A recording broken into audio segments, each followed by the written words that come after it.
과 관련된 그런 글씨를 보면 좋겠습니다. 대개 서체를 결정하는 데 있어서는 자형이나 쓰는 방법이 어떠냐에 따라서 좋은 글씨, 나쁜 글씨가 결정됩니다. 그런데 이 설공찬전을 쓴 분은 그렇게 한문 공부를 많이 했다거나 그런 분이 아니기 때문에 한문서의 영향이 나타나지 않고 있습니다. 그리고 이 글씨를 볼 때 남성적이라고 생각한 거는 다른 필사본에 비해서 세로획의 길이가 길고, 그리고 리을이나 디귿 같은 그런 곡선적인 표현을 할 때는 어딘가 대담한 그런 느낌이 나타나게 처리된 것이 특징이라고 볼 수 있습니다. 전문가의 필체 분석 결과 남성의 서체에 가깝다는 증언과 종선가에서 이 일기를 보관해왔다는 점, 그리고 필사 시기가 1685년경이라는 점을 고려할 때 설공찬전의 필사자는 이문건의 7세 종손인 이광일 가능성이 높은 것으로 나타났다.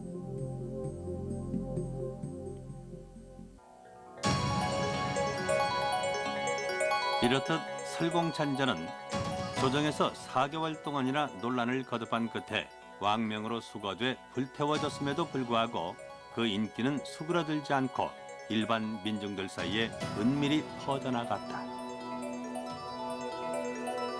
그리고 지은이 채수가 죽은 지 100여 년이 지난 후에도 몰래 필사돼 한 문사의 내밀한 일기장 속에 숨어서 명맥을 유지했으며 500여 년이 지난 지금까지 우리 곁에 남아있을 수 있었던 것이다.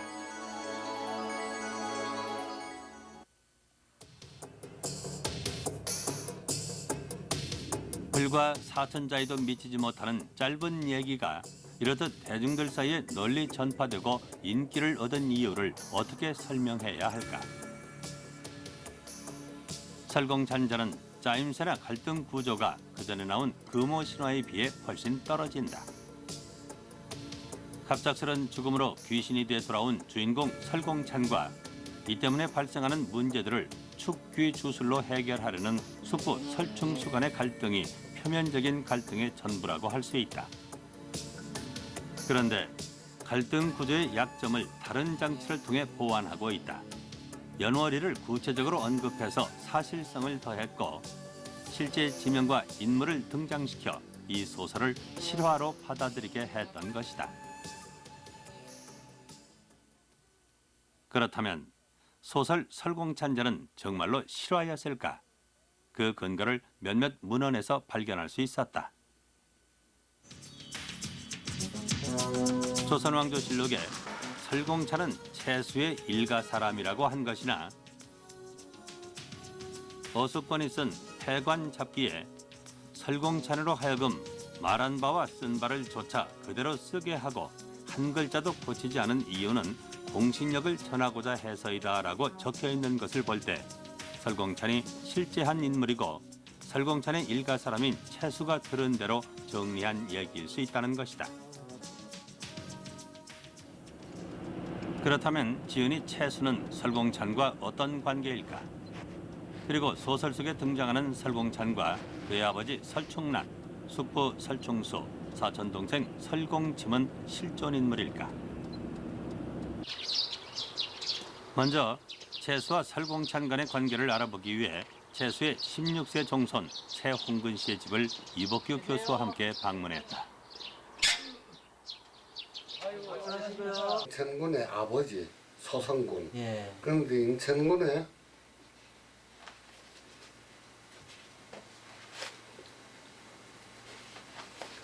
내부가 평성군이 있습니다. 평성군의 사위가 설충난인데 설충난의 아들이 설공찬입니다. 그러니까 난제선조에 대해서는 생질서의 아들이 되는 셈입니다. 설공찬 집안간이라는 게 이제 인천 채시 대동보에는 설충난이 채수의 생질서, 곧 채수 누이의 사위로 기록돼 있었다. 설공찬 때는 나왔는데 몰랐죠 우리가? 몰랐죠 저는. 사실 확인을 위해서 전주시 효령대군파 파종회를 찾았다. 채수의 누이가 효령대군의 증손자인 평성군 이유에게 출가했기 때문이다. 평성군 우이. 예. 그분의 이제 그 부인이 의정현 부인 인천 채씨로서 아버님은 부사이시고 정참판 신보 예, 이분이 바로 그거죠. 신보이고 예, 예, 예. 그분의 사위가 평성군의 사위가 순창 설씨 충란입니다. 근데 이제 그 큰 아들이 이제 설공포, 둘째 아들이 설공순 이렇게 되겠습니다. 인천채씨 족보와 전주시 효령대군 파본은 일치했다. 설충란은 채수 누이 찬호의 남편으로 기록되어 있었다. 하지만 설충란의 아들 중 설공찬이란 이름은 없었다. 넷째 아드님입니다.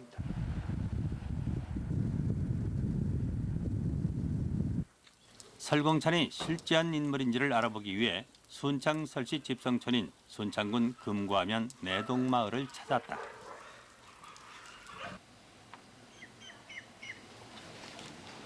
백정 아니에요? 네, 백정랑 대사성이라는 거죠? 이거 갑이중. 순창 설씨 족보에는 소설 속에 나오는 설공찬의 증조부 설위, 아버지 설충난, 숙부 설충수가 실존 인물로 기록돼 있었다. 둘이 있고 이제 사촌을 것이다 보면 하지만 주인공 설공찬과 사촌 동생 설공침의 이름은 없었다. 그렇다면 설공찬과 설공침은 가공 인물일까? 오지 않느냐 그런 생각이에요. 옛날에는 일찍 죽거나 혹은 자손이 없으면은 보첩에서 빼는 것으로 되어 있습니다. 그래서 충난의 아들이 공포호고 공순만 후손이 있으니까 기록이 되고 공찬이나 공침은 거의 보첩의 대동보올 때에 빼고 기록을 안 한 것으로 생각됩니다.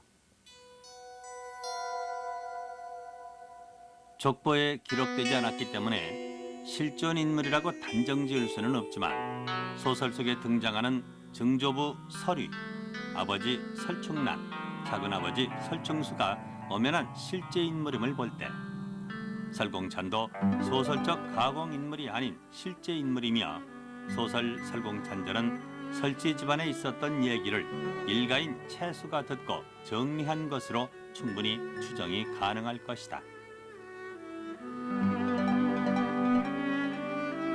순창 지역 설씨 집안의 실존 인물을 등장인물로 내세워 현실 정치를 비판했던 소설 설공찬전. 아쉽게도 창작 당시 한문 원본과 전체 내용이 발견되지 않아 그 일부만을 살펴볼 수 있을 뿐이지만 실험적인 기법과 내용만으로도 매우 희귀하고 독보적인 가치를 지닌 호소설로 우리 문학사에 자리매김될 수 있을 것이다.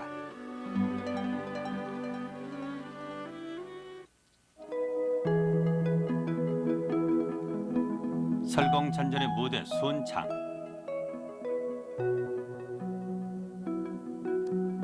순창은 순창설씨의 관향이다. 시조인 거백의 36대 손인 설자승이 순화백에 봉해져 순창을 본관으로 하게 됐고 그 후손이 순창군 율북리에 뿌리를 내리고 살다가 태실리, 월곡리, 남살리 일대로 이주했다.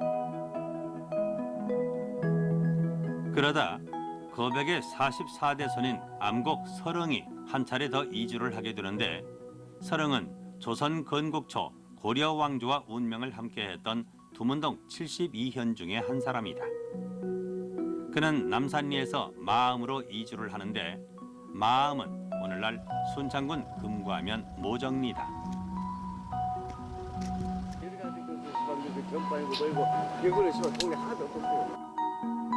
그 언제부터 마을 명칭이 모정리로 불리고 있는지 정확히 알 수는 없지만 조선 고종 때 그린 순창의 지도에 모정으로 표기된 것으로 봐서는 꽤 오래전부터 모정이란 이름으로 불려졌던 것 같다. 이 마을의 옛 명칭 마음은 큰 바위 위에 맷돌같이 생긴 납작한 바위가 놓여 있어 붙여진 이름이라고 한다. 옛날 고려 말에 두문동 72의 한 분 응자 할아버지 그분께서 여기 입항하시어 보니 이 바위가 갈고 도른다고 소리도 나고 그렇다 하여 가을맞자 바암자 그래서 바암으로 불렀답니다. 네. 지금 마암은 대나무 숲에 쌓여 있는데 이 바위를 축으로 해 좌우에 70여 민가가 들어서 있다.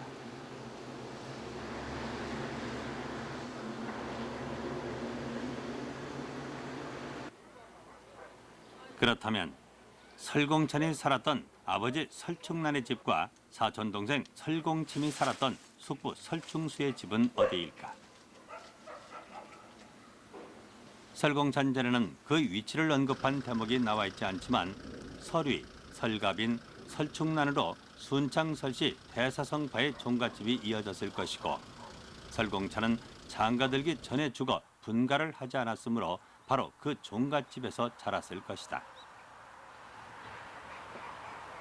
저는 충짠한자 그 어르신의 11세손입니다. 그 어르신이 여기에서 태어나셔서 그분의 후손은 제가 사는 마을 동전마을에 약 한 35 지금 거주하고 있고 내동마을에 가서 한 25 살고 있습니다. 그분의 종가 집터가 이 부근인지는 알고 있지만 정확한 위치는 제가 자세히는 모릅니다. 대사성파의 후손들이 대부분 다른 마을로 이주해 소설의 무대가 된 종갓집의 위치를 확인할 수는 없었다. 그리고 현재 마을 모습이 옛날과는 많이 달라졌다고 마을 사람들은 말한다. 옛날의 물길은 지금하고는 다를 것 같은데 그 당시는 어땠습니까, 저 물길이? 이쪽에 가서 에바우등이라고 그 바위가 있었습니다. 그런데 저기 방쪽에서 내려온 물도 거기도 때리고 저 아미산 쪽에서 내려온 물도 때려가지고 현 이거 도로가 여기 이제 냇바닥입니다. 물이 여 바위 있는 데다가 때려가지고 이거 바로 집지진 데가 이제 말하자면은 그 방죽이 있었어요. 우리도 이제 봤어요. 하지만 소설 속에서 공찬의 넋이 오면 공침의 마음과 기운이 빼앗기고 물러가 집 뒤 살구나무 정자에 가서 앉았더니라는 기록을 근거로 근처에 살구나무 정자가 있는지를 찾아보기로 했다. 옛날엔 장원급제를 의미하는 살구나무를 글릭는 정자 주변에 많이 심었다고 한다. 모정리 뒤편 바위 언덕 위에 삼회당이라는 정자가 서 있다. 삼회당은 설씨 집안의 위손인 홍함을 기리기 위해 그 후손들이 건립한 정자다. 그전엔 설공찬의 증조부가 세운 백정이라는 정자가 있었다고 전해진다. 그런데 대부분이 정자 주변엔 참나무와 느티나무, 대나무만 둘러서 있을 뿐 살구나무는 찾을 수가 없었다. 하지만 중정 당시 이 마을에 살구나무가 많았다는 것을 알 수 있는 글이 있다. 이 마을 출신으로 1537년 중종 때 성균관 생원을 지낸 설홍윤을 두고 석천 임억령이 읊은 시가 바로 그것이다.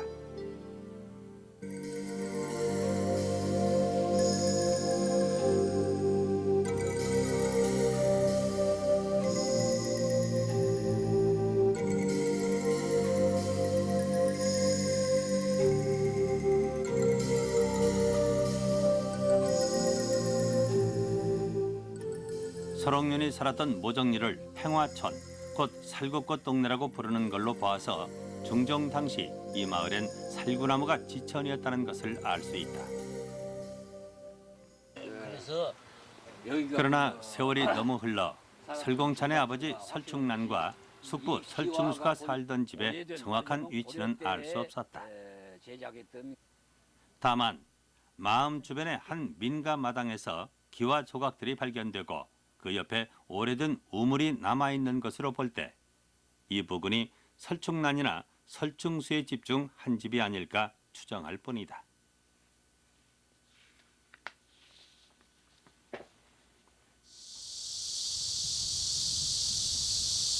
관광객들로 늘 붐비는 남원 광활루.